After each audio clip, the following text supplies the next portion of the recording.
எந்த காரியம் தொடங்கினாலும் தடைபட்டு கொண்டே இருக்கிறதா?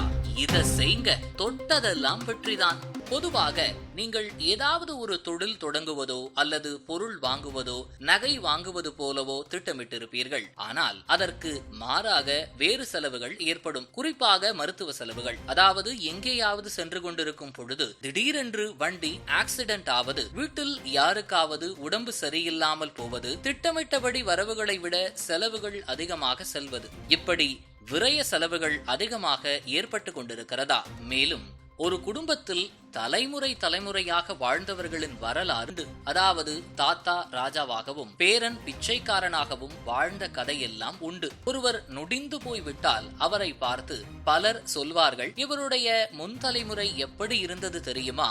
ஆனால் என்ன பாவம் செய்து காசு சேர்த்து வைத்தார்களோ தெரியவில்லை, இப்பொழுது இவருடைய வம்சாவளி கஷ்டப்படுகிறது என்று கூறுவார்கள். தலைமுறையாக பொருட்கள் நம்மை சேர வேண்டும் என்றால் நேர்மையான முறையில் சம்பாதிக்க வேண்டும். பிறரை ஏமாற்றி பிறரின் மனம் நொந்து வரும் பணம் எதுவும் நிலைக்காது.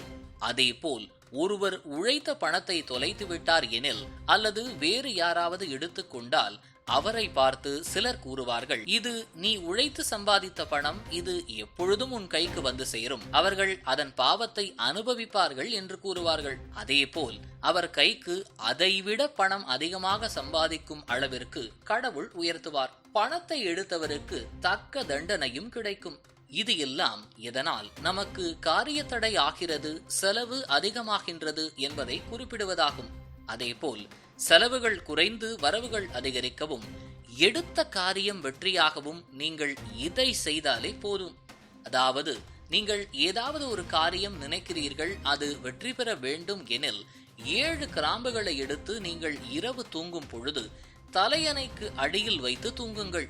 பிறகு மறுநாள் காலையில் அதை பூஜை அறையில் வைத்து நீங்கள் நினைத்ததை சொல்லிவிட்டு அந்த காரியத்தை துவங்க போவதற்கு முன்பு அந்த 7 கிராம்புகளை எடுத்து வலது கையில் வைத்துக் கொண்டு சிறிது தூரம் நடந்து செல்லுங்கள். அப்படி செல்லும் பொழுது 3 அடிக்கு ஒருமுறை அந்த கிராம்பை ஒவ்வொன்றாக போட்டுக்கொண்டே செல்லுங்கள்.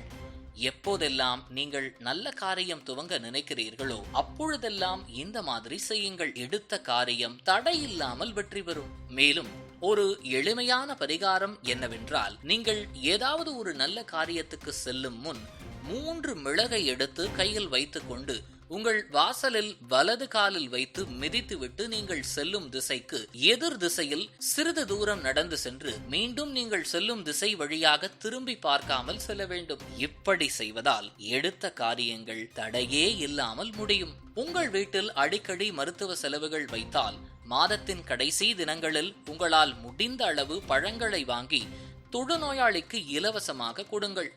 இப்படி கொடுப்பதால் படிப்படியாக உங்கள் வீட்டில் நடக்கும் மருத்துவ செலவுகள் என்பது குறையும். மேலும் தீராத வியாதிகளும் தீர்ந்துவிடும். இது போன்ற முக்கிய நிகழ்வுகள், அரசியல் தகவல்களை ஆழமாக மாறுபட்ட கோணத்திலும் அறிந்து கொள்ள மறக்காமல் பாரத் மெயில் 24 பக்கத்தை பின்பற்றிக் கொள்ளுங்கள். உங்கள் ஒவ்வொரு ஆதரவும் இது போன்ற பல நிகழ்வுகளின் பின்னணியை அறிய உதவும்.